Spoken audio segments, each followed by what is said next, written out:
actually. One of them was about the sunning. What you do when it's foggy, when it's smoky, when you cannot go outside, things like that. And is there like an alternative to getting, working with the light? So yes, of course, it's always alternative to anything. But the sunning directly is the most important, especially to start the process, to start your body to be into get into the habit of producing more serotonin rather than adrenaline. So what I recommend is, as much as possible, do sunning. But if you can't, if you can go out, if you're in reclusion or something, then you always have access to something you can see that's beautiful. So basically, it's to connect with beauty and be able to bring beauty in. And the state of admiration, the state of getting something nice to look at, that triggers the production of serotonin. Basically, serotonin is induced by the state of, yes, if you can get a state of joy, of course, but the state of awe, the state of admiration, of, so anything that can bring you to that state actually triggers the production of adrenaline. There is that, sacred healing tradition, actually, I learned from Kahuna in Hawaii. That's it's the old grandfather on Big Island. He passed away some years back. But anyway, people used to travel to see him for healing from all over the world. People would fly in and wait, wait in line basically. And he had a house on the Puna coast on the cliff. And by his house, there was like a little trail that went over to a little grove and with a bench looking out, toward the ocean. So everyone would come in for treatment. The old guy would tell people, okay, you just walk to the bench there, sit down there for half an hour. You're in paradise. You sit down under a nice grove, in a cool, it's a tropical, and you have that breeze coming from the ocean, the smell of the flowers, and you're right in front of the ocean. There's so much beauty there. Just spending half an hour taking in that beauty, any kind of treatment that follows that is going to work. There's no problem. So taking in beauty is so important. Anything you can admire, even a picture, it's very good. Okay, so that was for that one question.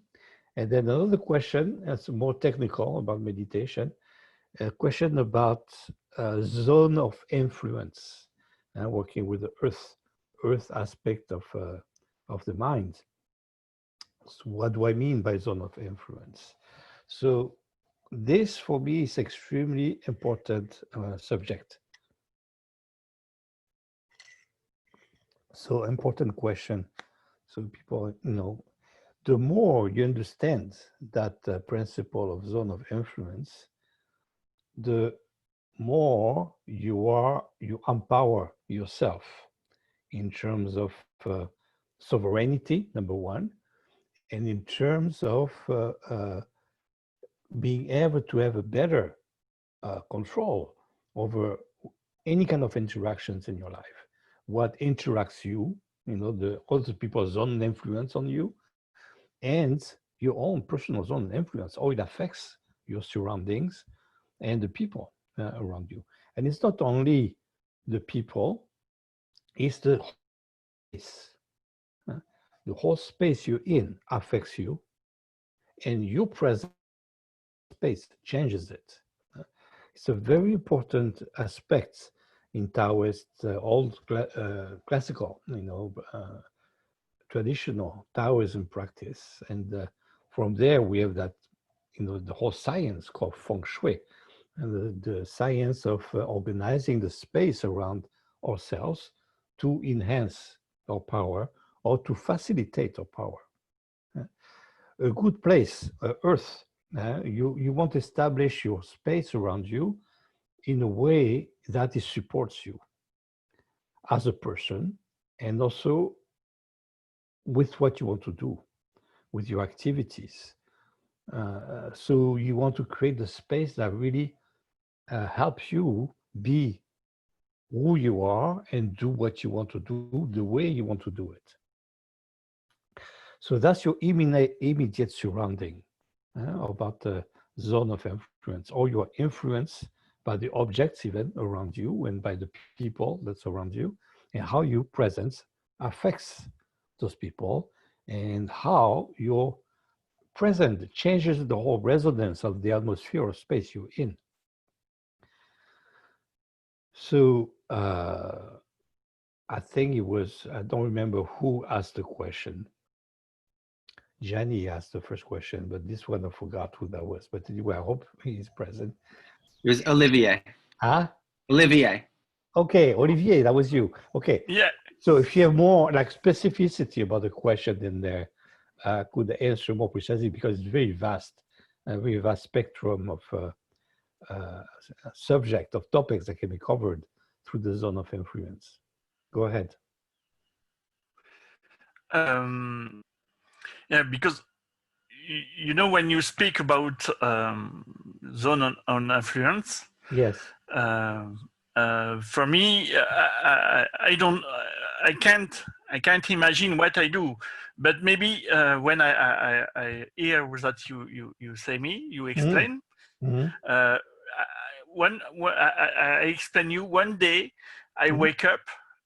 Usually when I'm feel not good, I go to one place or another place in the nature, Yes, to yes. help me for Yeah. feel better. Yeah. But this day when I wake up, I know this place and this other place was not good, and I don't know. I take the car and I drive, and Yeah. I take to see some friends that I don't see from 20 years, 20 years. Yeah. And I think it's the zone of influence. Yes, of course. Yes. Okay.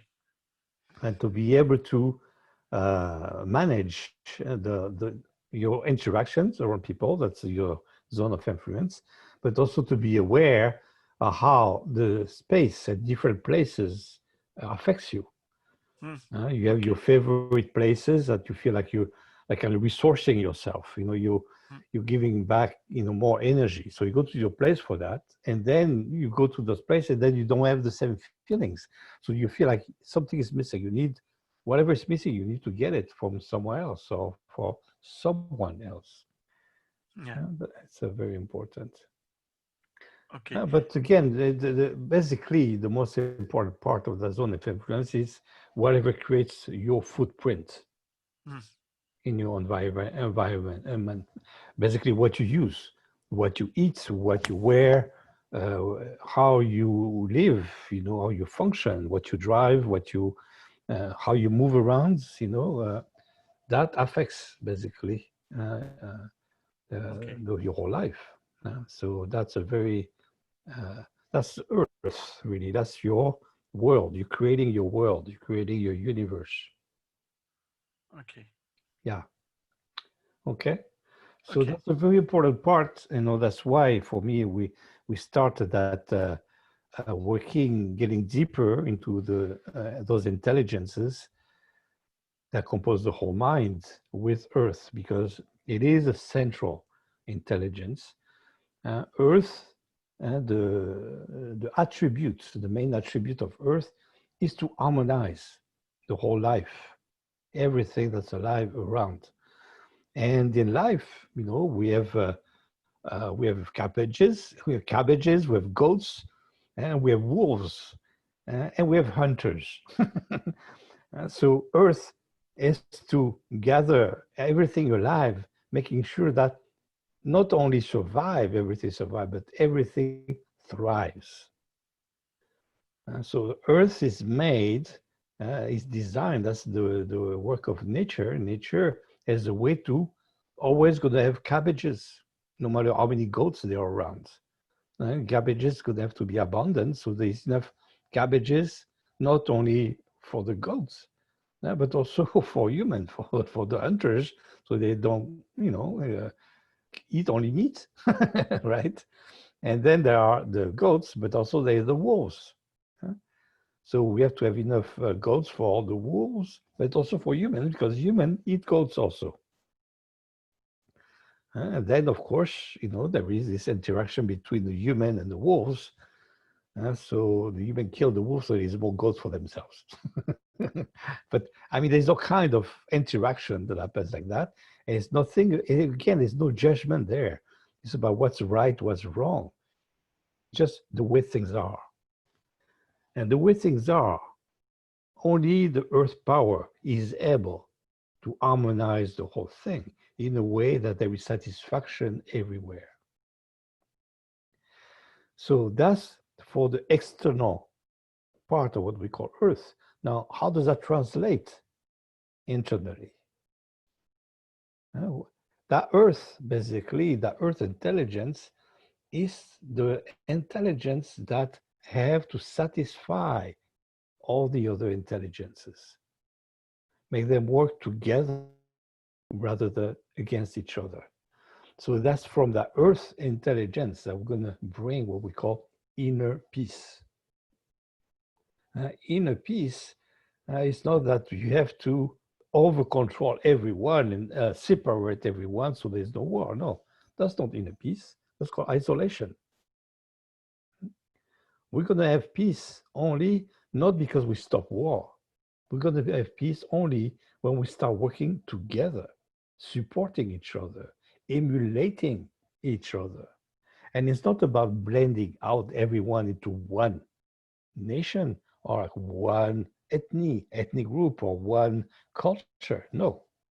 Actually, it's a multiplicity. It's the variety. It's the richness. That's the way of nature. It's the way of abundance. And the more variety, the more differences, the more ethnic groups, the more cultural differences, and put together in a way where everything works together. Then we have people offering the very best they have and exchanging and trading and contributing to getting the very best out of everyone. So that's what peace is about. It's constructive, it's progressive, it's not passive. Peace is not the passivity of not having war. No. This is just waiting for another war. That's different. No, peace is going to come when we make war not possible any longer. So that means that requires getting to that place of the evolution of consciousness that humanity never been there yet. We talk about legendary past civilization that was so advanced. Well, they disappeared. If they disappear, it's probably a good reason that we don't want to imitate. Okay, so now we're now in the present, in the place where the evolution of human consciousness had never been before. That's what we need to use. And of course, we still need to have the backup of the water from the past, but we have to make sure that we're going to filter only the very best and make with our water something so good to drink that no humanity was able to get before. We're going to get into water maybe next week. No, but the topic of today is fire. And actually we started because bringing the peace beyond not being at war, being the peace beyond internal conflict. It's not about getting rid of internal conflict. It's to get to the place of self-inner support between the intelligences And that can be only done in the place on Earth that has a better management of its zone of influence we're just talking about. Okay? All right. So, fire. So we have Earth. So Earth is your body, basically. So, okay, I live. Now what? I'm being given life. But life is made of what we call time. There is a timeline about life. So within that timeline, we're given a purpose. And that purpose, basically, is different to everyone. We have to look at life as a whole life as a huge, piece of artwork, basically. It's like the whole of existence.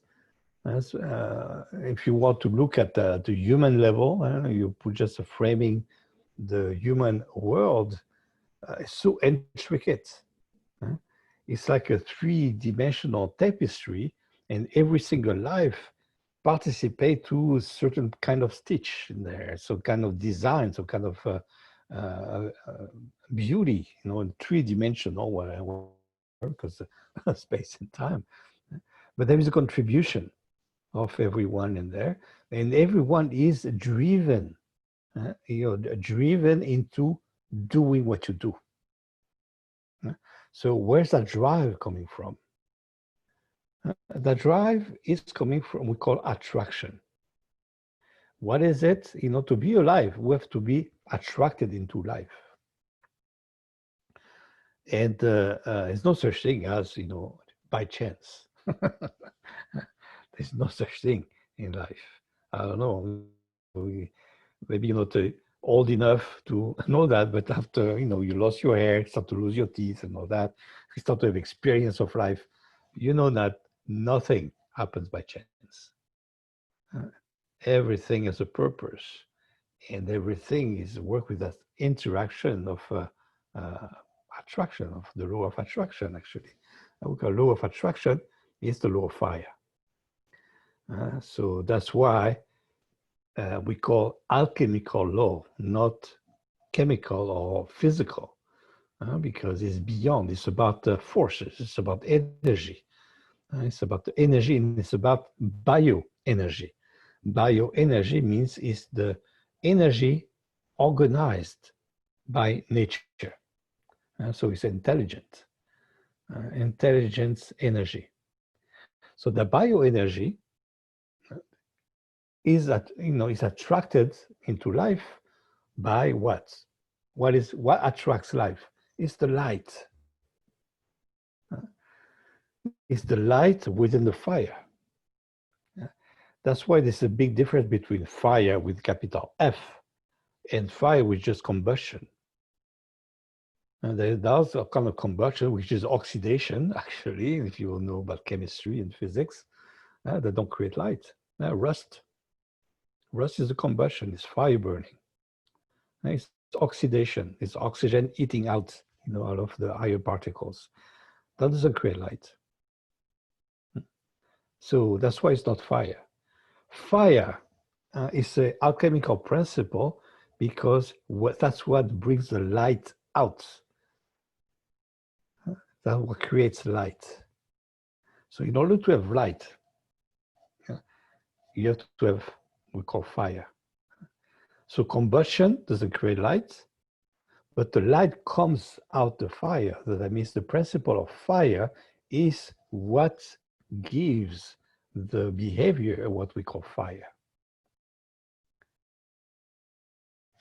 Started to getting into the framework that allows understanding of what alchemy is about, and the study of the bioforces. And that's very complicated because, again, they are intelligent. So that you have to assume or pre-assume even that human intelligence is not a superior one, which is one of the base of our stupid civilization that brings so much problem, on that. and those taboos, not, considering that something we don't want to take for granted, basically. So we need to come out, those ideas that the way, beyond our consciousness. We know that human intelligence exists for good reason. And it's not only because it's a human being given to be superior, not at all. We're not any superior than the flowers on my back in there. And we're part of existence, and we have a role in that existence. And that role can only be fulfilled if we follow those natural laws, the laws of nature. That works. So a little tangent for a reminder here.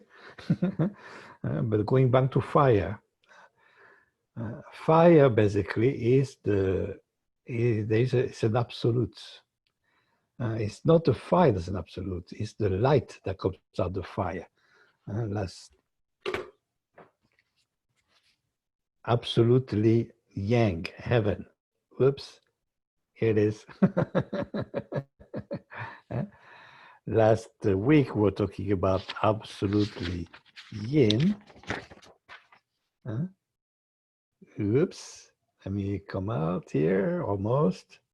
Da-da-da, try to get the right distance. Ooh, almost. I don't know, you do. Oh, here we go. Earth, absolute yin.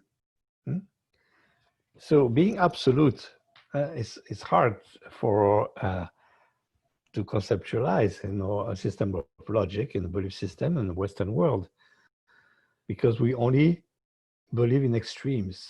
We don't know what absolute means because we cannot see it, fortunately. And then we were talking about the absolute power of Earth binding the whole space-time continuum together and binding the whole universe. That power that connects, the planets around their sun, and the sun within the galaxies, and the galaxies within the universe. I mean, if we could see that power, that fills up the whole space. Gravitation, the power of gravity. If we could see that, we wouldn't be able to see anything else. That would fill up the whole thing. Yeah? Because not only between the planets, but right here, around you. Even at the molecular level, the atomic level, the power that holds the electrons around the nucleus and everything. That's Earth power. So that's absolute. And the absolute force that makes existence possible. That's the infrastructure of existence. So that's why it's the most central and holding everything together at the same time. Earth power, alchemical power of Earth. And now the alchemical power of fire is to attract life on Earth. We have an infrastructure, we have a body, and without the power that runs inside the body, all we have is a cadaver. It's just dead meat. So in order to animate the Earth, in order to put life on Earth, life has to be attracted there. But it doesn't come from there, because that's the future. And it's attraction, it attracts life there. So what gives life on Earth is water. It's the memory of life. Okay, water with big capital W, and that doesn't mean H2O, but that means the genetic background. The need basic on Earth is the basic DNA. We share the basic DNA with everything alive on Earth, including those sunflowers back there. If we didn't share the same DNA, we wouldn't be able to eat them, and they could wish us. So life comes out of the memory of life from water that's carried by Earth toward the sun. And that's what we call the spiritual dimension. Spiritual dimension because it carries everything we share from the past, from the ancestors, and everything we have within ourselves that we carry in the future to the next, to the next generations. That makes any sense? So basically, that's what we call alchemical perspective on biology. Basically, the classical, the traditional way to work with nature instead of against it, instead of shoulds. We carry so much, Western culture. It's no such thing as nature should be a certain way. No, nature is the way it is. Doesn't mean it's wrong to have a garden, to plant what you want in it. Huh?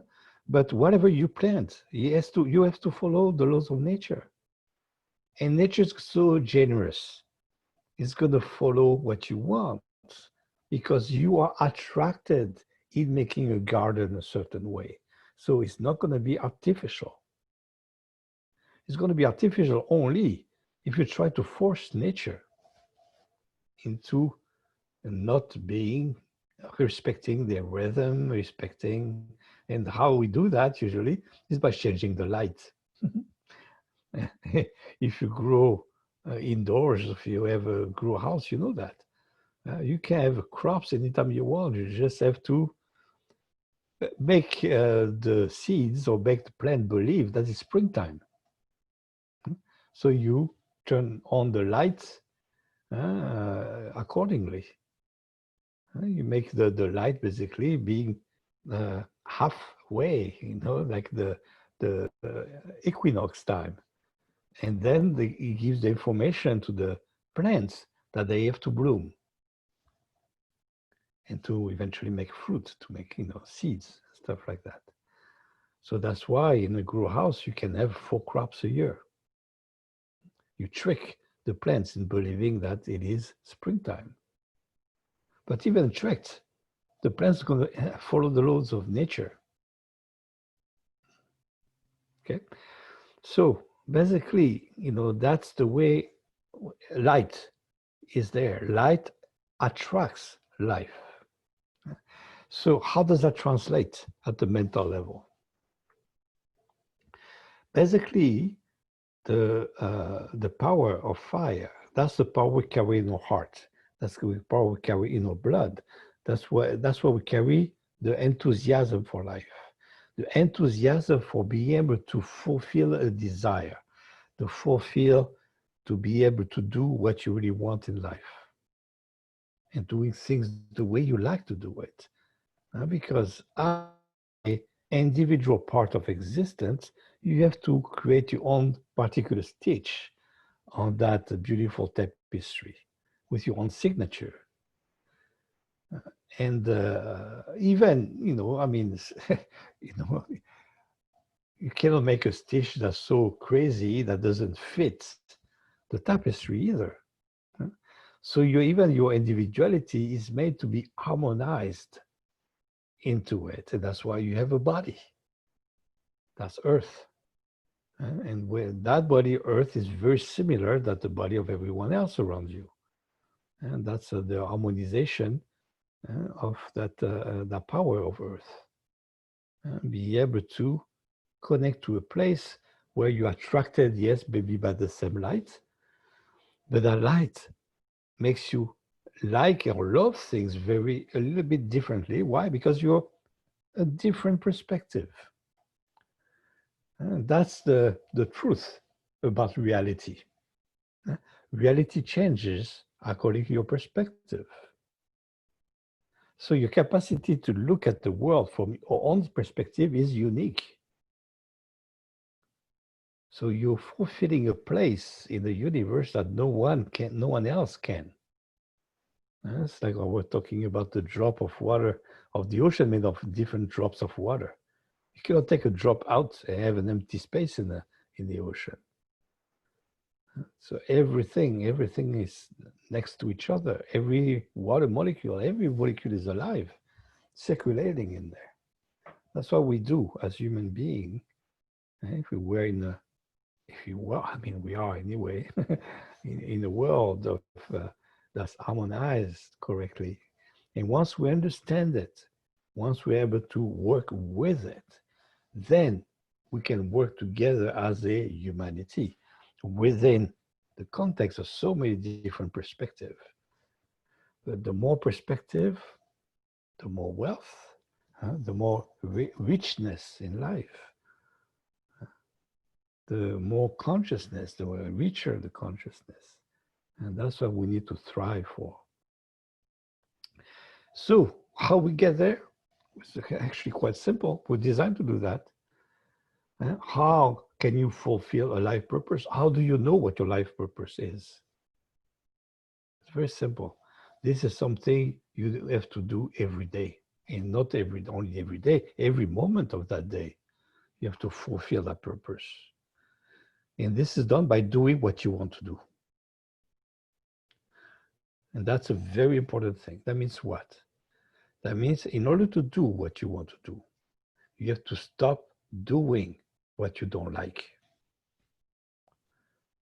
And I know, I know it's not retirement time yet. And so, oh yeah, I would love fishing, but right now I have to wait till retirement. Be careful because you might never get there. Make sure you go fishing as often as you can if your life purpose is to go fishing. How do you know it's life purpose? Because you like it so much. It's not rational. It's something that you feel you're attracted to do. So the training, I'm going to do a meditation on that, of course, and the basic training to enhance our spirit, basically, to upgrade our spirit, is to train every day to do things the way we like to do it, to be in touch with that inner voice. And the spirit voice is very hard to listen to in our civilization. Why? Because we work with very low fire. A very low spirit. That means what? That means that flame can be extinguished so fast, so easily. And basically because the fire is not burning. It's not burning well because the main thing we have in our Western culture is too much green wood. Too much thinking all the time. So the voice of rational thinking is there, blah, blah, blah, blah, blah, blah, all the time, speaking. The voice of spirit is, do I like it or I don't? Should I do this or not? How do I feel like, and if you have that voice saying, it's not the right time, I don't feel like it now, you can't do that, it's not proper, you shouldn't do that, or, that's it, flame extinguished. And that's okay, actually most of the time, because remember, fire can be quite dangerous. There's good reason why we're afraid of fire. Fire, you're attracted to do things so fast, and then you find yourself ahead of your time and struggling to do something that could be done if you were so much more easily, if you were taking your time. Something you do every day. Why driving so fast? Why do we think we need to drink so? We drive as fast as the car can take it. Basically, that's what most people do. According to the terrain, according to your surrounding, according to whatever, the traffic, of course. But most of people, they cannot help. And they compete, they race. That's fire. That's crazy fire. That's basically you letting because usually it's frustrated fire that cannot burn the way you do your things you really like to do it. Then giving the opportunity, you have to let the heat out. You have to let the fire do its work. That's what's happening. That's the big problem with the fire in California right now, with all those fires. In the old ways, there was fire all the time, but small fires. It burns every day, all the bushes and everything, so it burns and then it's fine. And this is something very natural, especially in California, because of redwoods and the sequoia. and they can only reproduce when they burn. The seed has to burn in order to sprout. So fire is part of nature. However, when men and when humanity start to gather together and create communities, they don't want the fire any longer. So they prevent fire from happening. And what happens? Well, nature needs to have its course. So the bushes start to gather and it's drier and drier every year. So when it burns, there is so much to burn that it creates a huge fire. Instead of having a controlled fire, on a regular basis, and get rid of all these things. And of course, there is those electric wooden balls, again, being a really backward technologically in the United States, when all the advanced countries in Europe, everything is underground, that doesn't burn. It doesn't create more fire, The lines, the power lines, the gas lines, and all that has to be buried, especially a place where, it burns regularly. But no, we have all electric wires out there on wooden poles that burn, very fast because they're so dry. So we create the conditions of disasters all the time. Fire, why? Because most of the time it's done in a way that really doesn't satisfy the person who does it. It's just a job. It's just a job doing things the way they've been taught to.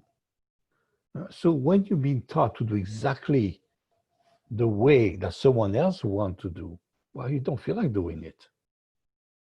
You're doing it just because we were paid for it. That's the only thing that's going to get you to do it. Because if you own, you will never do it like that. You have a sense of responsibility, you have some maturity in there, a sense of pride of doing something that's going to work, that's going to last, that's going to be good, that's going to say, see, I did that. And fortunately, because now, even though we have a fire, we still have power. And we use the power to extinguish the fire. But if we have no power, we can't even extinguish the fire. You have no energy to make the pump work. What you're going to do? So basically, we create these stupid situations in life because we're not following nature. So the natural work of being able to do the way every individual feels like doing it is called cooperation. We cooperate into doing things together in a way that best for everyone. Not only to distinguish yourself from others. And like a competition state, we call cooperation. Big difference between cooperation and cooperation. Almost sound the same. But that's, again, a big illusion. It's the day and night, the same difference that between instinct and intuition. Complete opposite. One is the difference between cravings and appetite. The same difference between love and what do you call it? There's a word I forget. Can someone remind me? The synonym of craving for love and Lust. Lust. Lust. And that's it. I couldn't get the English word. Lust. The difference between love and lust. Looks like you're doing the same thing. No, you're not doing the same thing. It's the opposite. Yeah. So that's a big difference, being able to do things the way you like it and what you want, instead the way it should be done. And the shoulds, such a burden. Basically, that's the green part of the wood that prevents it from burning. All you get is smoke, and you choke on it. We're choking on the smoke we're creating by doing things that we don't feel like doing. And we're just doing it because we have to, because it should be done. This is not the way of nature. The way of nature is to do things because it feels so good doing it. So when you do something so good doing it, you pay. You would pay to do it. So that's why most of the people, they wait for retirement. I'm gonna get that job, make so much money. So once I retire, I can invest into what I want to do. What a concept. You have to pay to do things that you like to do. Well, that's where we brought ourselves at the end of civilization, basically. It's at the brink of a disaster. That's why we need to change. We need to change in the way where finally everyone will be satisfied of his life or her life. Most important. So be able to orient our mind in that direction. What is it every day, and what I do, that would allow me to hear that voice from my heart and the voice from my fire intelligence. That's the voice of guidance. So yes, okay, you have a job, you get paid and all that, but how about if I would do what I have to do this way, feel better about it? Adding that little personal detail. That's what everyone who likes their job do already. To the brink of sometimes have to break the law in terms of fulfilling the sense of ethics, the sense of purpose, the sense of maturity, emotional intelligence. They, instead of doing things the way it should be done, they have to do it in a way that follows the sense of ethics instead of the law. Two, again, very different things. And especially when the laws are created in order not to respect ethics. Very unethical laws, very unjust, not fair. So much to do. But again, that's a natural human way of thinking. The way that works with nature instead of constantly fighting it and looking for the should and the would instead of what is. What has to be done in order to create a better life for everyone. Instead of competing, trying to have a better life than the neighbor, and actually ends up into a war, and no one benefits. I mean, it's crazy. Does that work? Any question? I think I talked for a long time, and maybe some question came up. I have to look at the chat box here. Yeah, somebody wanted you to talk about adolescence and fire. Yes. It seems like a time of fire is predominant in this age group. Yes, absolutely. Adolescence. So what is an adolescent? Adolescent is a child basically coming out to becoming an adult. And it's not a straight up line like that. It's, of course, a line that follows education. It's a healing line. It's a staircase that goes up, but goes down also before it goes up. So basically, an adolescent is someone that's not adult yet, but it's not a child any longer. So what to do? What's the first difference between a child and an adult? Quite important, because some children are more mature than certain adults, and some adults are actually very childish. So we need to have a definition there. It's about independence. It's about sovereignty, actually, to be able to fulfill yourself, to bring yourself to satisfaction, to do things the way you like and the way you like it. And this has to be done in a way that's not dangerous for others. And that makes a difference between a child and an adult. A child is designed by nature to push the limits as far as possible to acquire as much freedom as possible. Okay? So that's why children, they live a dangerous life. They push the limits all the time. It's dangerous. That's why they need parents. They need parents to set the boundaries. And they need parents to say, no, this is not possible. You can't play in the street when there are cars running around all the time. So basically, it's very important as an adult, as a parent, to set the boundaries. That's the number one function of adults over the kids is protection.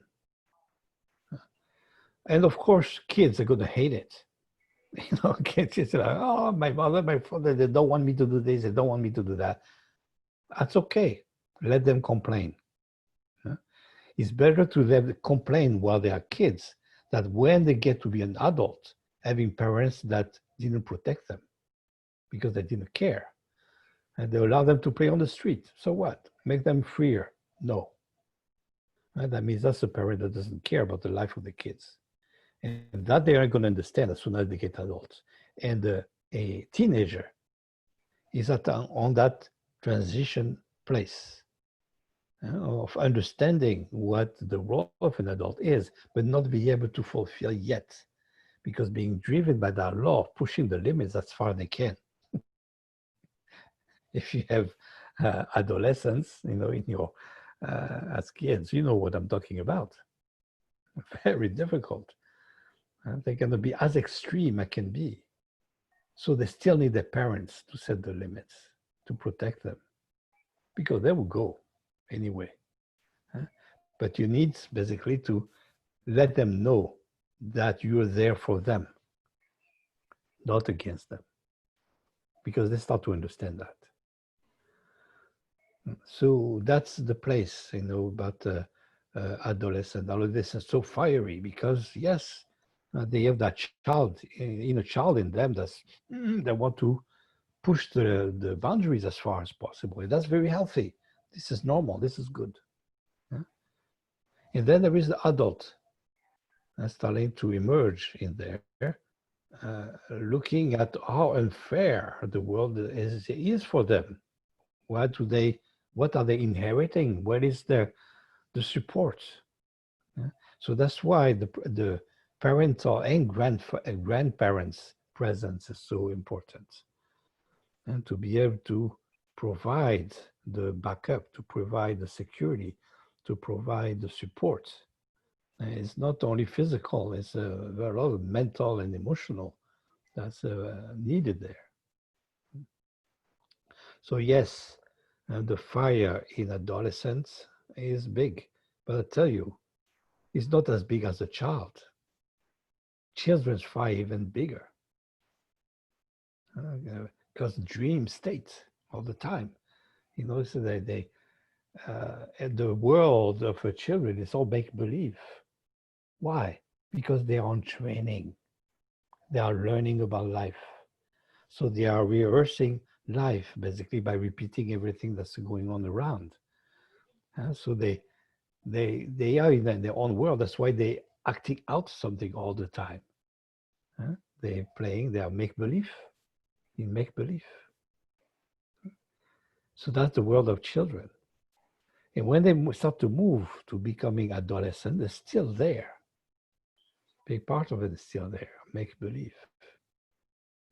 So make-believe means the belief system is very strong. And that's the belief system they acquire from what they learn from the educational system around them. So that's where the shoulds are coming from. A big thing that new generation of adolescents and every adult now talks about it. It's the problem with, how do you call this?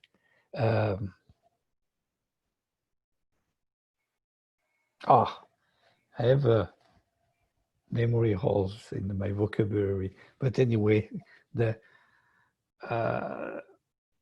kids need that, you know, I inherited a world that I don't really like because it's being destroyed, the nature and everything. So, you know, I being, they, everyone earned me something. Everyone owed me something. I earned something out of that. So, yes, of course. Well, that's normal. That's the world we created for them. And they're very fiery about it. It has to be respected, has to be supported. But also, as an adult, as a,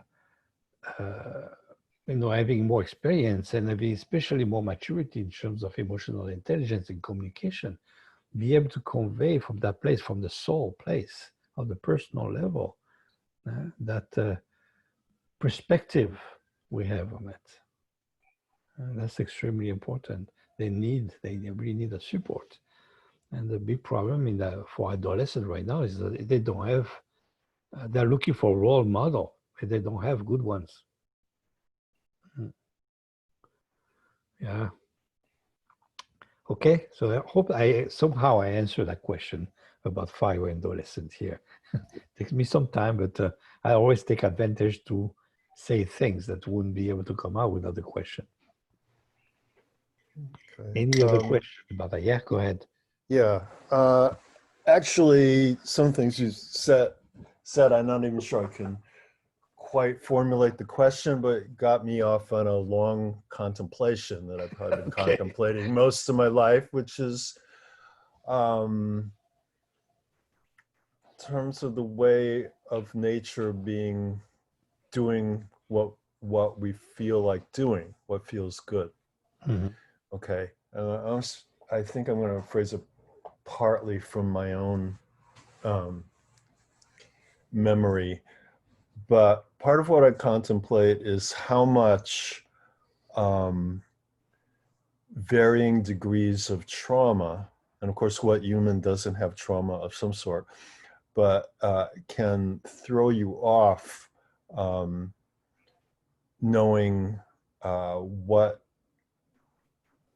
what pleases you, what you really want. Just as in the same way as like eating a lot of sugar as a kid will throw your body off from knowing what food you really want. Exactly. Yeah, that's the difference between appetite and cravings. Mm-hmm. So, yes. But let's see if I can. Go ahead. So I can remember my uncle when I was about 13 giving me this talk. Well, kid, you know, you gotta pick a direction and stick to it. Yes. You know, and I can know that part of me was like, what the hell is he talking about? But another part of me did not know or felt that the things I wanted to do, I was not good at. Mm-hmm. Something enough to get by in the world. So it's been a lifetime of treading in between, living on the fringe because I didn't know, you know. Yes. Yeah, that's what most of adolescents are fronted with right now, is the lack of guidance from their adult surroundings. And what happens if you don't have guidance? You have to create your own. Yeah. So how do you do that? How do you learn? You have to make mistakes. Mm-hmm. And that's what the traumatic events happens. Basically, you put yourself, you enter a pathological field in order to heal from it. So basically, you're going to make the very mistake that's going to, hopefully, is going to teach you something better. And that's what adults have to protect adolescents from, to create the very mistakes that they have to learn something. So if you're able to teach what they have to learn, they don't have to go through them. Especially as an adult, if you have been through that mistake yourself, you know how easy it is for the next generation to fall into again. Yep. Yeah, so it's about communication. It's about, and communication is a fire attribute. Being able to say the right thing at the right time. Basically, is to be able to pass the flame. You cannot pass the flame if the wood is green, or you're going to get the smoke. You're going to have the right time. You can just sit down with an adolescent and just go ahead and give them the whole lecture about what life is. No, of course not. But you have to be close enough to the adolescent. You have to be close enough to your child in any time, so that communication happens spontaneously at the right time. So basically, all it takes is spend time with them. Is to be present.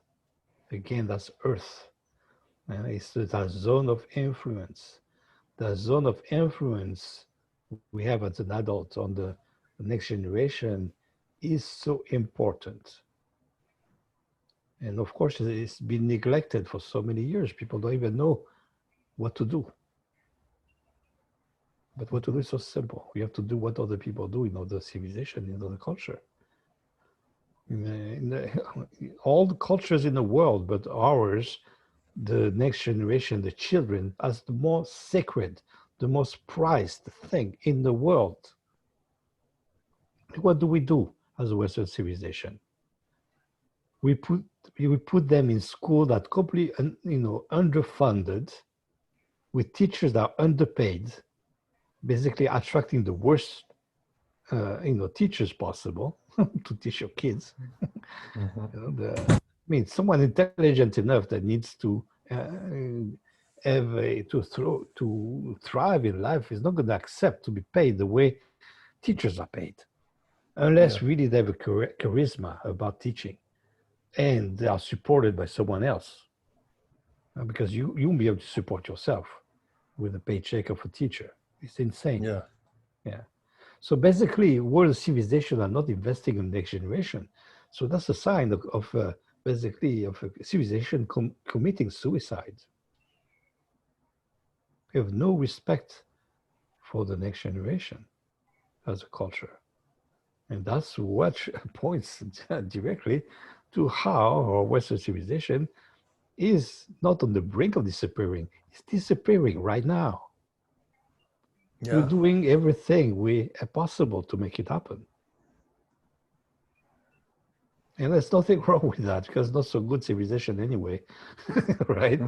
But make sure that we heal from that, meaning we learn, we change, meaning let that part of civilization disappear like a dinosaur, but make sure that the next generation is going to grow a better civilization in a way that allows happiness to happen. Yeah, there's a challenge. Yeah. It's not a challenge. It has to be done. It's it happening has to be right done. now. It's happening. Absolutely. It's happening anyway. So either we go with it or we don't. Yeah. So we have to see what's happening right now. How the next civilization is already rising, and participate into it. Make sure that's a good one. It's not going to be a repeat of another civilization that's going to fail. Yeah. Don't worry about the Earth. I think we are the first so-called advanced civilization to disappear. In humanity, there's been many of them. You just have to look at archaeology. Yeah, that's right. There's been civilization much more advanced than we are, I'm sure, that disappeared. So, but humans are still around, so they are descendant anyway, right? So, life goes on no matter what. That's the way of nature. Nothing wrong, nothing so good either. It's just the way it is. Okay. So it's about being lucid about things. And that's what consciousness is about, to be able to perceive what life is about. So we have so much more control over it instead of being controlled by it all the time. completely. Mm-hmm. Mm. Okay, good. Okay. Yeah, good. Thanks. Fire is a big thing. It's an absolute. We jumped from earth to fire for that reason, from one absolute to another. Absolutely yin to absolutely yang. Absolutely yin because the infrastructure of existence itself, the very nature of life, to be able to harmonize all the forces together in a place to create called the paradise on earth. And that's the whole potential we have. I mean, nature is abundant. Only humanity creates scarcity. Scarcity is created, it's not natural. So, fire, another absolute. Fire is the power of the future. No escape. No one can escape the future. That's an absolute. We are getting there no matter what.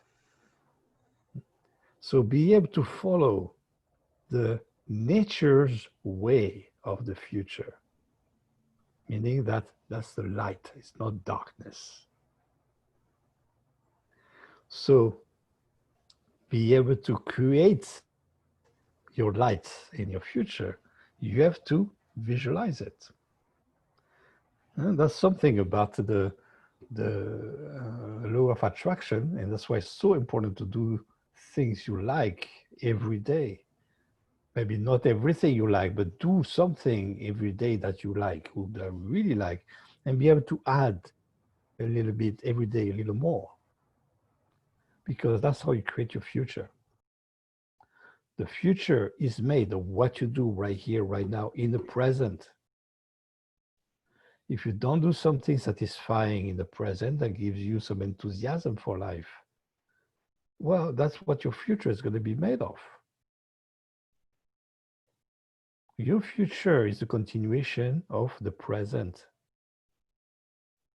So that's why it's very important to move to have those two absolute, that are two polarities basically working together. We have to use the very best of that water, of the past, to from the present, directing, filtering it, taking the very best of that water to bring toward the future. This is the water I want to drink now. I'm drinking because it feels so good. And that's the water I'm going to continue to drink in the future. So that means that the tradition, the very best, what you really like from the past, that's what you do in the present. But you have to do it in the way that you really like to do it, your way to do it. So that way means it's upgrade. The upgrade in the present.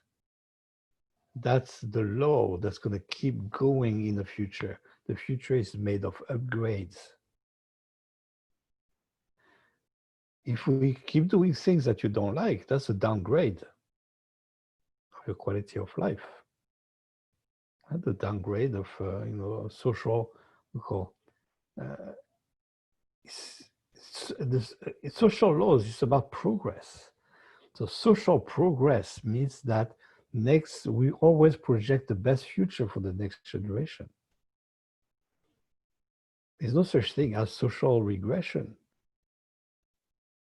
There's social regression when we create in the future what we have in the past.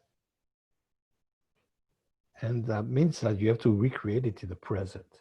We create in the present the very social situation we always want to come out of. Now, that means we're never going to come out of, because it's what's happening in the present. We need to filter that water. And every little bit of filtering at the individual level is going to make a big filter at the community level. And the collective, that's called critical mass. Is to be able to cultivate around ourselves and this capacity for progress, called entering the healing field. cultivating the field of healing within yourself, you become contagious, like the fire. If you want your adolescent to catch the fire you have in your heart, you have to become contagious yourself. And the kids won't escape it. The enthusiasm you cultivate in your heart for life, of course, is going to be passed on.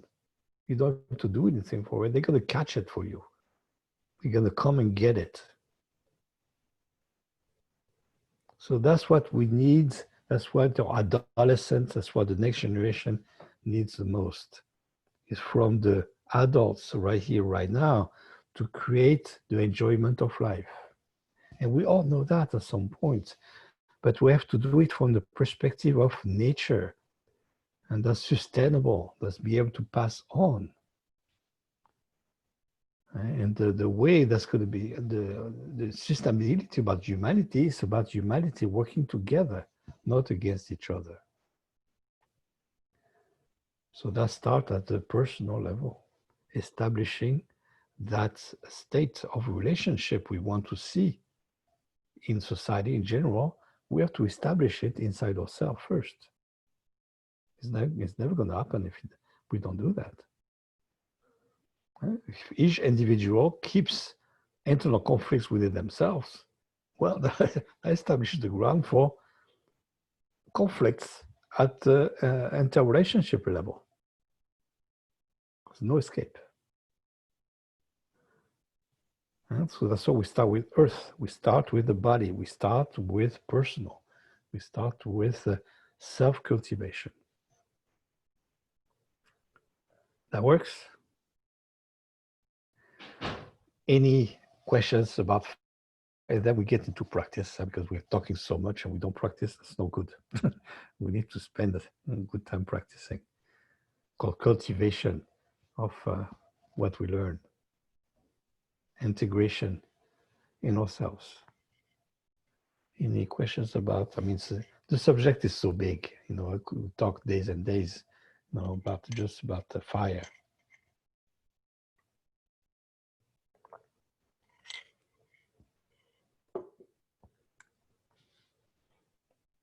Question about spirit?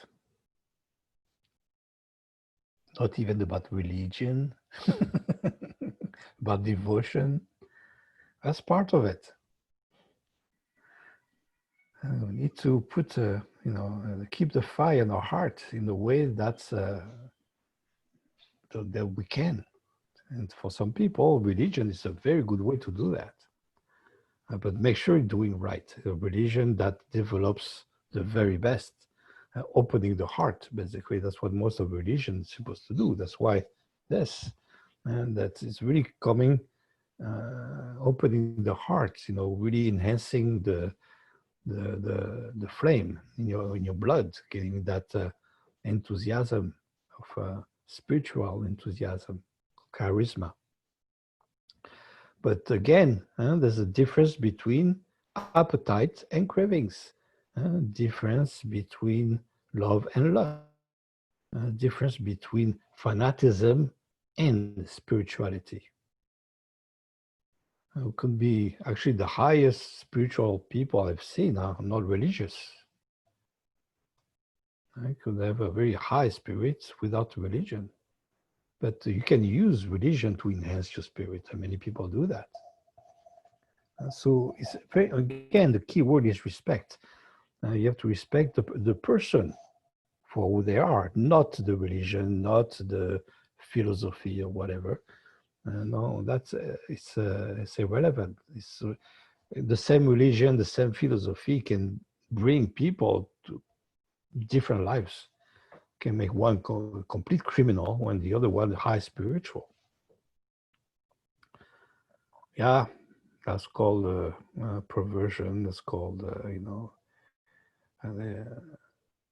everything can be subjected to corruption because of stagnation. Stagnation, basically, the fire gets extinguished by water, by too much fear, the needing to reproduce the past. only that. No, we have to attract toward a better future. Religion to enhance the spirit, not to control it, is to develop it. And so using, especially practices, within the religions, chanting, prayers, whatever it is, like mostly this like called monastic practices to enhance spiritual life. And that's a very important aspect. But again, keeping good perspective that you're really enhancing your inner fire, not extinguishing. Okay. Any questions? If no question, we're going to get into practice. Well, I have a question. Go ahead. So right now I'm changing the focus of my life and including more music. Yes. And it's new to me. Yes. So I don't enjoy learning the cello because I'm not yet able to play music. Yes. But what I want, what I'm attracted to is playing music with other people, for other people, but I'm not there yet. So there's something about not enjoying it, but enjoying the idea of what it will be like and needing the discipline to get there. So I wonder, that relationship, especially with discipline involved. Yes. Okay. Very, very important question. You enjoy music, but you don't enjoy learning how to play music because it involves the going through learning steps, learning to play the scales, learning to, all that, learning a skill. Okay. So that's, yes, that's part of, if you want to really enjoy, sharing, playing music together, you have to learn. But there are very different ways to learn music. Some great musicians never learned music, but they played. Okay, so I believe, especially music. Music is the most emotional. It's more like metal. I'm going to get into that when we get into the positive and negative of metal. It's the most emotionally oriented of all the arts. It's the most abstract, right? So that means what? That means it's about communication. It's about contact. It's about really playing together. So I believe, and then it's now my perspective as an adult, and I'm not a musician really, but I love music. And I played some instrument also, some guitar a little bit and all that. But what's most important in music, especially in learning music, is to play with others, no matter how little you know about music. You still need to play. And that's how you learn, actually, because you're gonna play with other musicians that know more than you are, so you're gonna learn from them. But also learn with other beginners. Because it doesn't matter how little you know about music, you know more than certain people that still need to play music. So that's traditionally, that's a natural way to play music, is to play, no matter what. It's to play with others, get together and have a jam session or whatever. And even, not knowing what you're doing, spending time with your instruments with other people instead of just being with your instrument by yourself.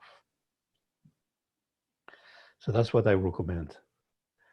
Because music is very difficult discipline. Being a musician takes work. And that's qigong, and that's training. And of course, in order to be able to train, basically training means you have to suffer. You have to do things, the way you do like it, but that it's going to bring you to a better future anyway, if you do it. Okay. So that's the very nature of training, is doing something that you don't like to do while you're doing it, but you're developing the skills that's going to allow you to really enjoy what you do in a way that cannot be done without it. That's true not only for music, it's true for any discipline, especially dance. I mean, dance requires, at the beginning, you have to learn the steps and all that. But then if you want to dance, really, you basically you want to be able to forget that there are steps because your body are making them already. It's integrated into your earth intelligence. In order to get your earth intelligence to spontaneously have a present you enjoy, that's what earth is about, is to be present. You have to invest in your wood. You have to create your garden. You have to, and that means digging. That means, using the tool and, turning the grounds around and try this, trying that, plant this, you don't like it, plant that, you don't like it, all the things. And something grows, you don't know you liked it. So basically you're learning. And that's the nature of training. So make sure you train every day long enough. That takes hours to learn an instrument.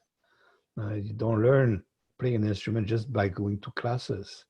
You learn playing an instrument by spending time in between classes playing. So that's the time you spend every day doing something that we call an art. Artus, in Latin means work. Art doesn't mean like, oh, I had a student, young student, that tells me, oh, I have so much intuition. I don't need to work so hard. Yes, of course, your intuition is always going to be higher than your rational thinking, than your intelligence. But if your intelligence is high, then you're going to have a high intuition. But if you don't know anything, if your intelligence is like down to the ground, don't expect your intuition to be that much higher. It's still going to be higher, but not so high. So basically, that's what it takes. It takes the effort. It takes the working out, called the challenge, to be able to keep outgrowing yourself. It's a healing process. The learning process follows exactly the same curve than the healing process. It's not a straight line like this going up. It's going up and going down, going up and going down, like a staircase. You play your piece, for a while, then it doesn't go through, it doesn't sound right and all that. And then one day, boom, it's there. You don't know what happens. It's like all of a sudden it comes out of you. And then you play a little more, and then you struggle again, whatever. So it's like that. Everything that in our world that we do, we want to work as an art. That's what it takes. And that amount of work, that amount of investment of energy is so big that the only thing that's going to bring you there is your love for it. That's why the fire has to be cultivated. Once you have if you just have a small, like throw fire, paper fire, it's going to burn out so fast. It's going to be high. Oh, I love to do this, and then boom, it stops. No, you have to build a fire. You have to put a bigger log in there, a bigger piece of wood. It's going to catch fire, and then you put a bigger piece of wood, fire, and then finally it's going to put a log that can burn all night on its own. And when you know how to dance, you don't try to follow the rhythm. The rhythm supports you. You cannot stop dancing. Your body moves even if you don't, even if you're so tired. Can't help it. You hear the music, you jump. Same thing in music. You have your instrument, you hear the music, you have to go with it. And once you are at the level of composing, you'll be able to play with the sound of each note, with the harmonics and within the rhythm, then your body goes. You cannot help. And you see that through masters. And usually that takes being quite old. The masters, players, greatest pianist or, violinist or guitarist, whatever, it looks like the instrument play on its own. And they look kind of surprised how good the music comes out. And they look at the fingers moving and they cannot stop them. They just move on their own. That's called mastery. But to get to the mastery, it takes a lot of practice. It takes years and years of growing into it. And that's what fire is for. You have to let yourself catch fire. That's the spirit. So to learn anything, we make anything an art, requires that. And you cannot just make a big, nice fire that's going to last all night, just by putting paper and and the small wood in there. You have to let it catch up. And every time you pick a big log there, what happens? Fire goes down. You have to wait until it catches up again, put another log, and then each log help each other to burn. But every time you add a log, that means every time you go through a transition in your learning process, if it looks like, ugh, you're going down. Yes, you're going down. It's okay. The flame is going down. But when it catches, it's going to be so much higher, so much brighter, so much warmer. So that's the nature of learning an art. So don't get discouraged. Do what you want. But do it the way you want it. Play the music the way you want it. To do that, you have to play with other people. And so it doesn't matter how you think that you're not good at playing, because if you think that way, you're never going to be good enough to play with anyone. Because you're always going to find better musicians than you are. So what you're going to do, oh, I cannot play with that musician because he's so good. No. You have to go play with those musicians because they are much better than you. So you learn. And they will enjoy playing with you because they love any good practitioner, anything, love to teach, to transmit. Actually, it's not teaching, it's transmitting their enjoyment of what they do with others. So it's a natural growth, it's natural participation. And that's the nature of fire. Fire attribute this transmission, and the fire transmits itself. And that's teaching. It's done through teaching, it's done through, being able to transmit what you have in your heart. I call spiritual masters, that's what they do. And be able to transmit what they have to their hearts, so it communicates to others. Did I answer that question? I don't really want to take more time. Time is important here. Yes. So from what I hear you, there's the aspect of adding the logs in the fire, the discipline to do it. Mm-hmm. So I guess I wonder, within everything you've said there, what could help support the discipline to go through the pain of, the suffering of the training. Yeah. And there's just, there's the patience and the trust that, Yes. Is that it? Patience no, something missing, something major missing. When you build a fire, you cannot just burn one log after one. You have to have two logs next to each other to make a fire catch. That's why you have to play with someone else. At least find one person to play with. But the best is to get as many people as possible. Especially, if there's different dimension in music, and the two main dimensions being harmonics, of course, and then rhythm. But if you want to play congas by yourself, how boring is it?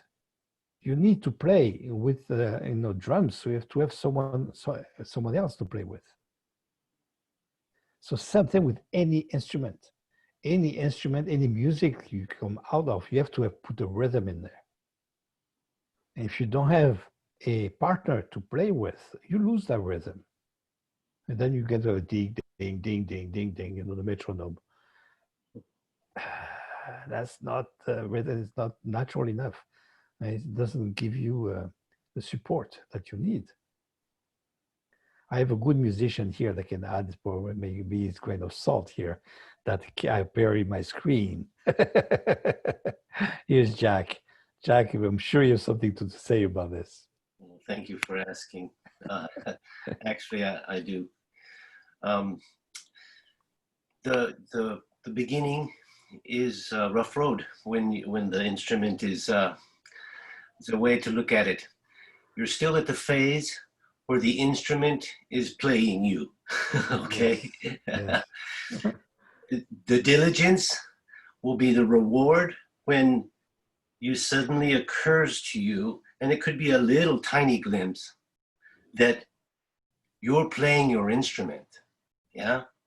So it comes in little, and so I want you to validate it when it happens. Yeah. So you taste the sweetness of each step of growth. You chose the cello, so I think you may be reading music too to learn. Yeah. That's nice. That's wood chi. Okay. That's feeding the wood. You're getting the parameter of musicality that way that's transmitted through written. I want you to put down the page daily and fart around, create, do something improvisational, Yes. discover a tone, pluck and frig around with it, man. And that's your fire, that's your inspiration. So we can wood chi ourselves to death by hacking and hewing and reading. But we have to incorporate a liberation. And through doing those two practices back and forth, you'll find you. And so don't miss the chance to validate, hey, I just did that. I just played my instrument, yeah, versus the instrument playing you, yeah. Nice. You'll grow through that. And Gilles is saying the very right thing. When you play with another player, the both of you have an inner resonance that will create a rhythm and a passing of information. And you will be able to discern when your friend is playing his instrument versus his instrument playing him. Yeah. And then therefore you will be able to tell when you do it. Okay. So keep it up. You got to get through, they call it woodshedding. Yeah. There's a term, an old guitarist term. I got to go play in the woodshed. That means I got to go run my scales and do my work. And that's grunt. You got to get in there and get on that, but it has a reward.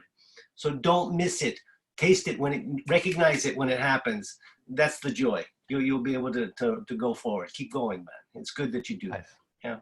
Thank you, Jack. That's very good. Very good input there. Okay, I think we're ready for practice now. Plus, we don't have so much time and only half an hour left. So let's get to it. So let's get comfortable first.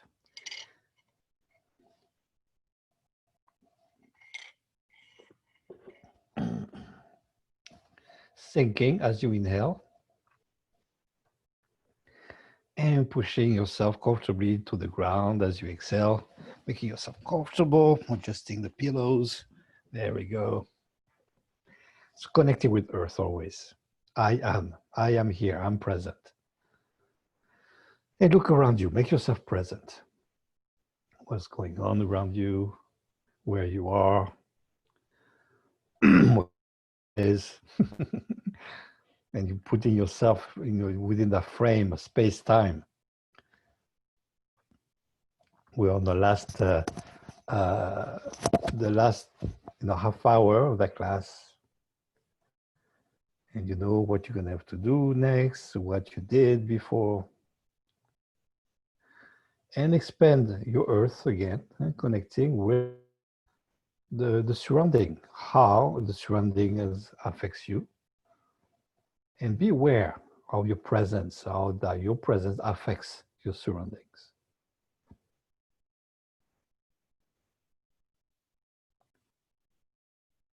And connecting again, going to connect with those different voices, coming from all the different intelligences.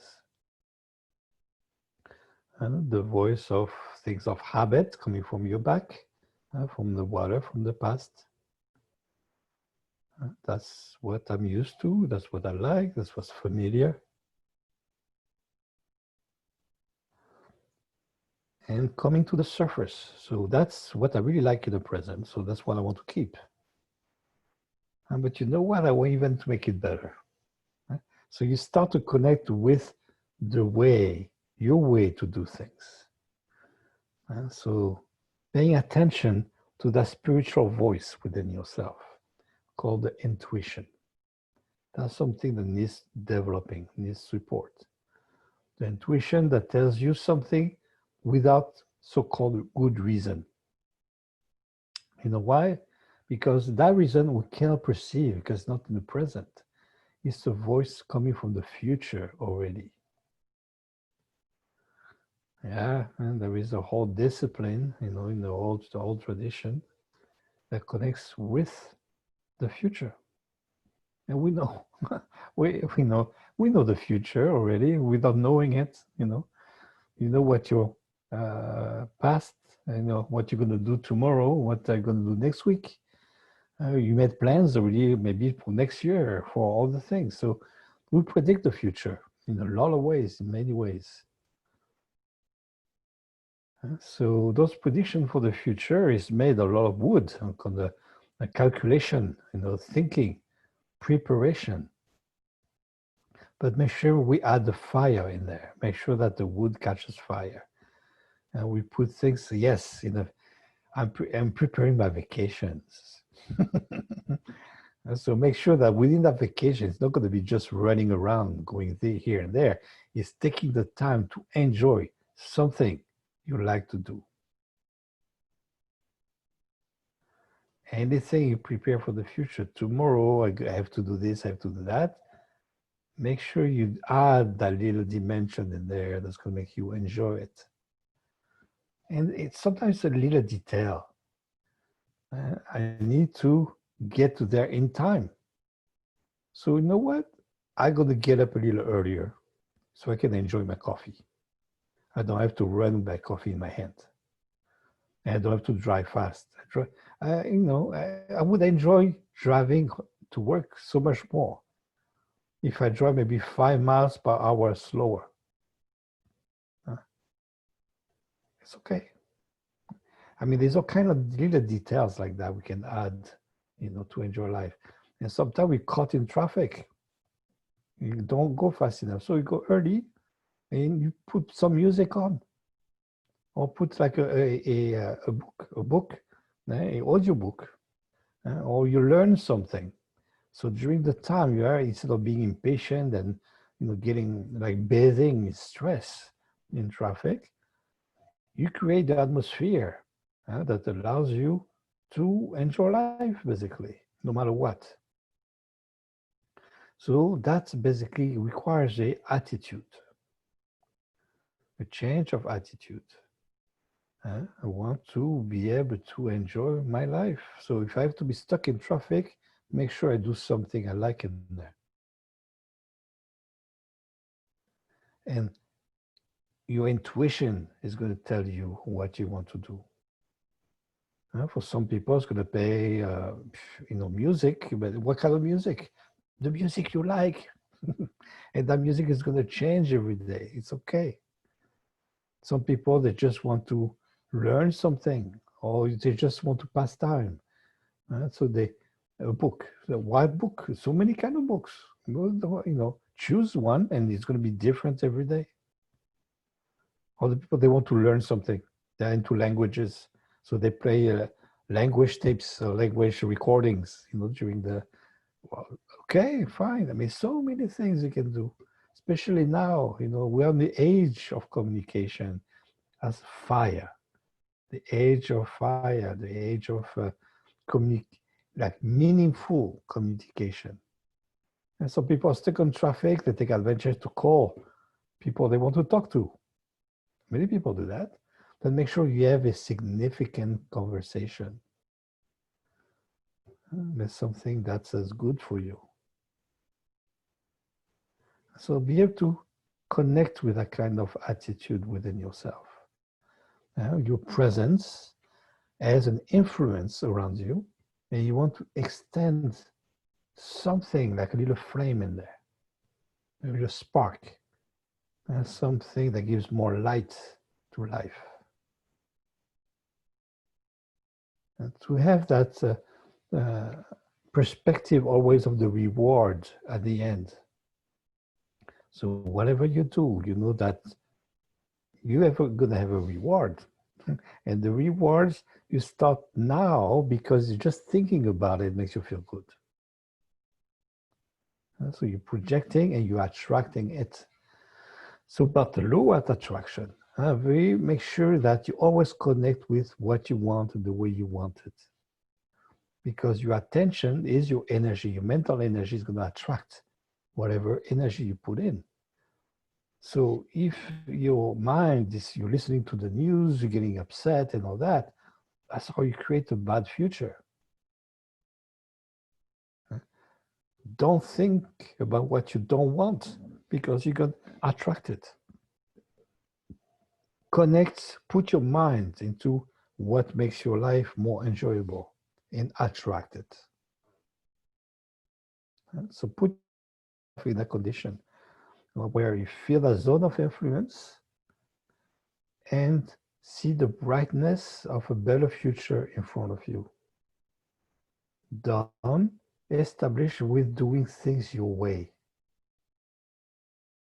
And you feel that if you're cultivating the capacity of doing, by doing things your way, you're doing things that are needed, that are wanted, are welcomed in your zone of influence. And so that connects with opening your heart. You cannot open the mind without opening the heart. It's okay to have a wide spectrum of knowledge, but that's useless if you don't have an open heart to get you to use that knowledge in a way that's fulfilling to you and to others. Again, be able to share the joys of life. And so be able to keep feeling your zone of influence coming from that vitality that comes from your back, from your water. And make sure that you acquire the vitality by pumping out only and filtering out the very best of that knowledge from the past.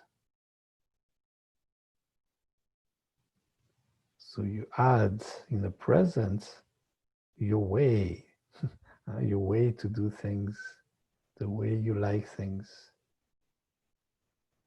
So we can see forward, the reward of it. The little more spark in your life, the more flame, the more warmth in your communication with others. Taking the time and the energy to enhance it in the present, right here, right now. What is it that I do? Because whatever you do is making your future.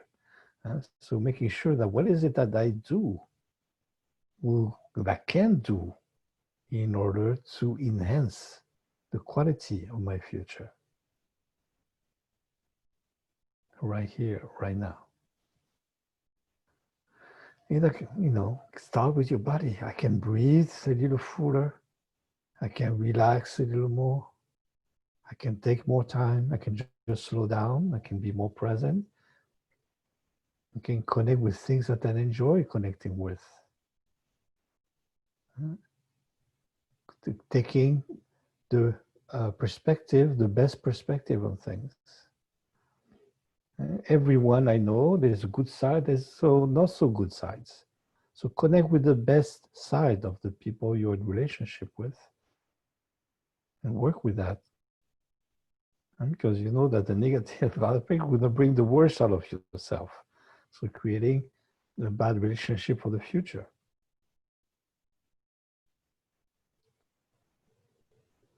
listening to that inner voice coming from your heart. What is the attitude I have to adopt in order for my heart to relax and to open and to feel the warmth in there and to be able to transmit that warmth, to exchange it, the warmth from the heart.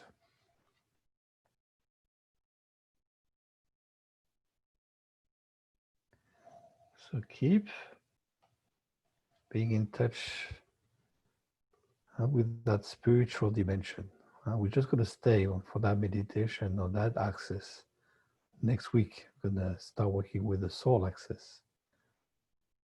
We're just going to add to it, so he adds on. It's hard enough to juggle through now. And the water in the past, and the earth in the present, and the fire of the future. Everything we share right here, right now, in the present, in your zone of influence.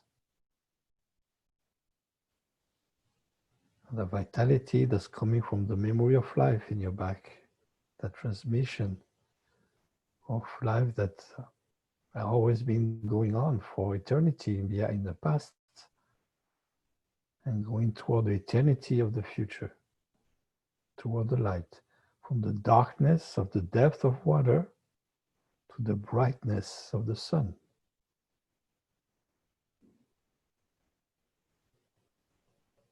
And be feeling that solely anchored in your earth and your body,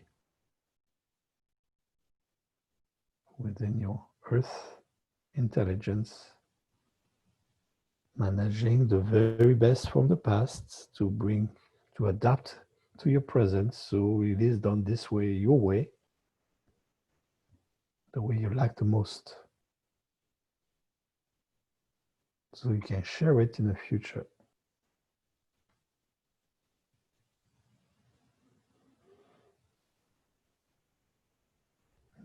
Okay, let's rest. Let's try to keep that dimension and that whatever you feel in your body from that spiritual access from the past, in the present, toward the future.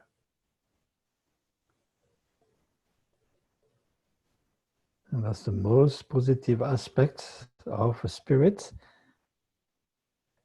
And the best way to get it is to stay connected with that positive aspect. Don't worry about the negative. Negative is darkness.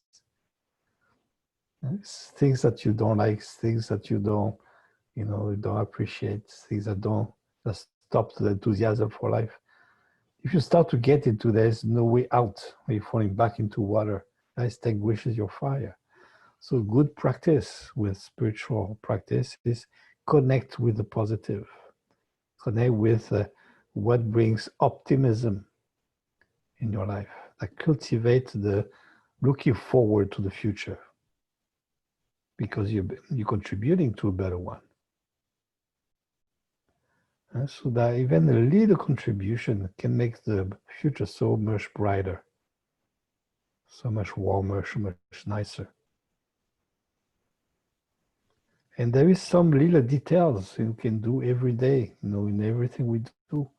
We add that little spice to life.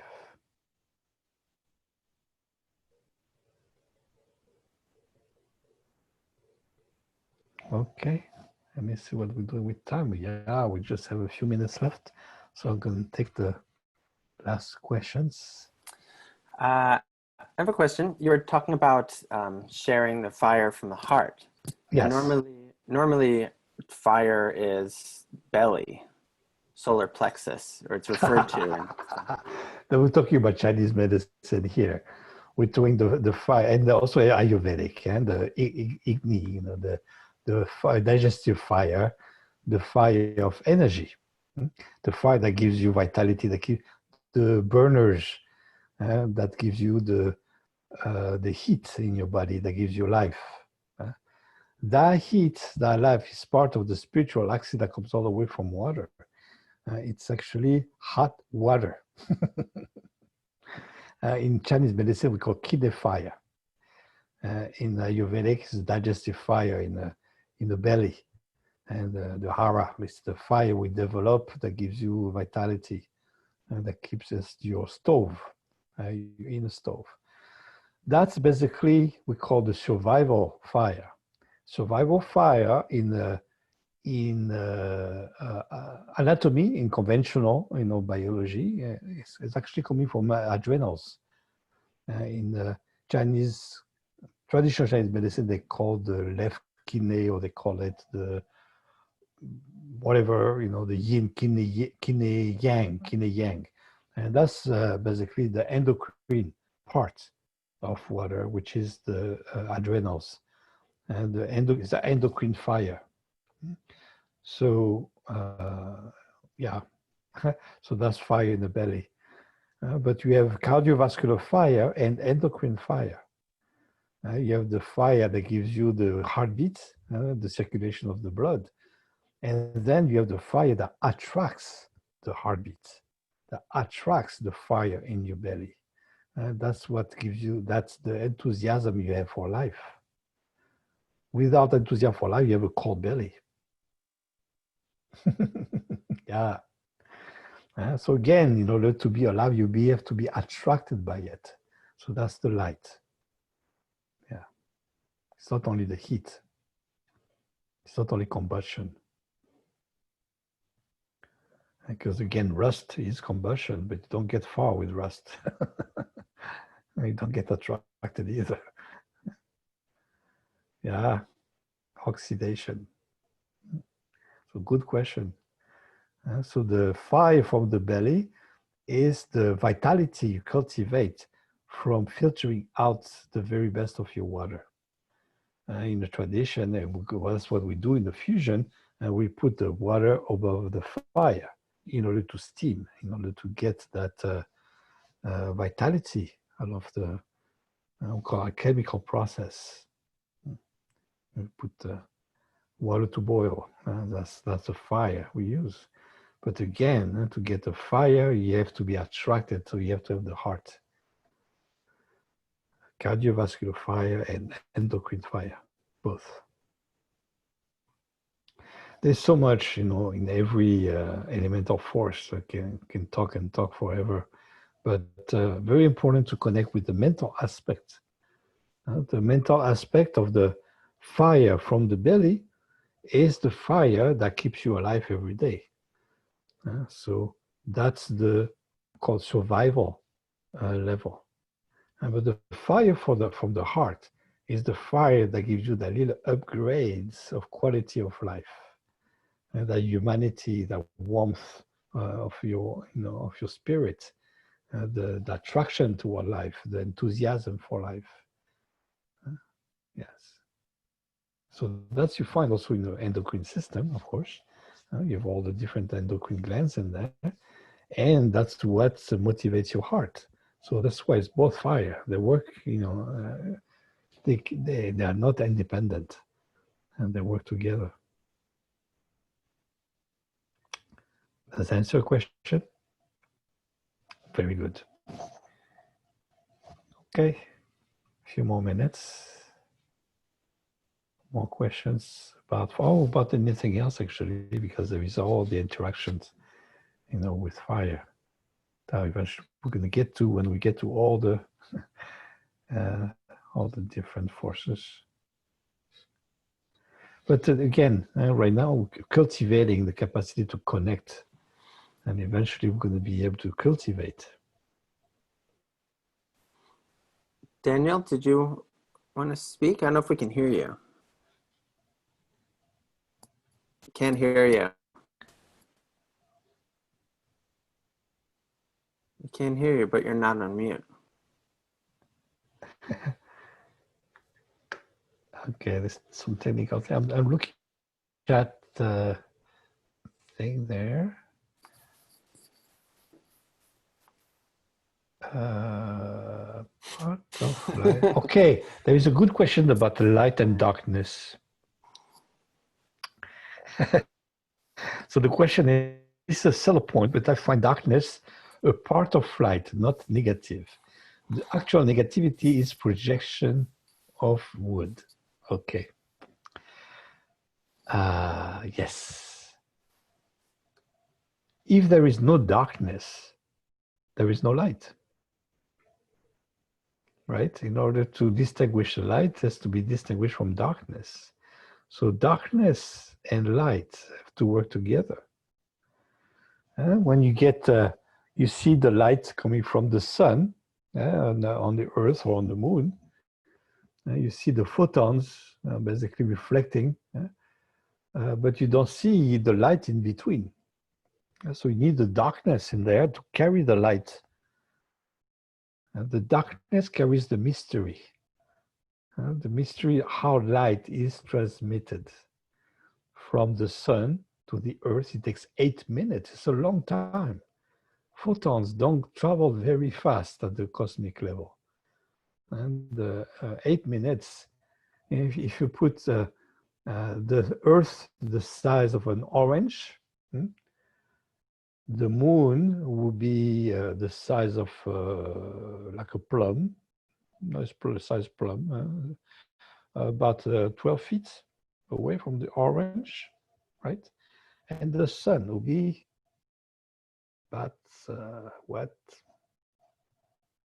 Maybe we'll say 6-7 miles or something like that. The size of a 4-story building, maybe 10 miles. So 8 minutes, 10 miles, that's what the speed of a small bicycle, like me on the bicycle. I would take that time. Taking my time, looking at the landscape, all that. It's slow. The speed of light is slow. That's the speed of the growth of your spirit. It's not it goes so fast like a rocket. No, it's like a bicycle. That takes the time to grow from the sun all the way to the earth. So the speed of light is not that fast. We need to use a different kind of system in order to calculate it bit because it's so big. Those numbers don't make any sense to most people. We're talking about light years. Yes, you know, the photons don't travel fast. It takes years to go from one galaxy to the next. Or even within the galaxy to one star to another. It's very big distances. So same thing, you know, you have to again work the way nature does. The speed of light and the speed of spirit is not so fast. That means what? That means, yes, you need the darkness in order to enhance the quality of the light and to be able to have the light to be differentiated. So again, remember that the spiritual dimension, the spiritual axis comes from the depth of the water, which is the pure darkness from the past, the depth of the past, coming to the present. And you feel it. This every day, this night and day, night and day, night and day. So we have to play with darkness and light all the time. And one is as important as the other. It's the yin and yang again. So it's not that you want to have it's like we're in the civilization, we're trying to have a perpetual summer by putting artificial lights. So we have a biology that believes we live in the summer all the time because we're never in darkness. We can keep the light on night. No, night is very important. We're going to see next week when we start to get in touch with the soul. We're going to keep going back spirit and soul because we need to, of course, to get back more with water eventually. But we're juggling, we're learning, right? So we play. And next week, get more with the soul. And we're going to see that a big part of the soul is developed as you sleep. Not as only developing your belief system, being awake and learning things. No, as wood. It's all wood. No, that's illusion. And that's what we call the illusion of developing a belief system that's only light. No, darkness is part of life and it's needed and there's nothing wrong. Actually, believe it or not, darkness can be enjoyed. That's what we're going to get to eventually. Next week, we're going to work with meta. Because meta works with light. It has to reflect light. And so that we're going to explore that dimension here. But again, yes, big part we're going to do next week, get into the darkness that's needed in order to work out our emotional intelligence. To get to the working out, whatever it is, it has to be done at night, called dream time, sleep. And the respecting that rhythm of day and night, sleeping and wake, we need both. So yes, I forgot who had the question. I think it was Widad that asked that question about the darkness and the light. Yes, of course, both are so important. I hope that answered the question because time is over. Okay, so I hope you enjoyed that class. I enjoyed it. I enjoyed teaching this stuff because I hear myself, whoa, that's not bad. Also, I'm learning as I teach. And yes, and next week, I'm going to get into that darkness a little bit and get into the soul and working with meta. That works? That's great. Great. Thank It was a you. very good class. All right. Thank you. Wonderful. Here. All right. Very good. Thanks, Gilles. Bye-bye. Thanks, David. Bye, Taylor. Thanks, Jack. Thanks, Taylor. Yes. Thanks, everybody. All right. Very good. Okay. See you next week, hopefully. Inshallah.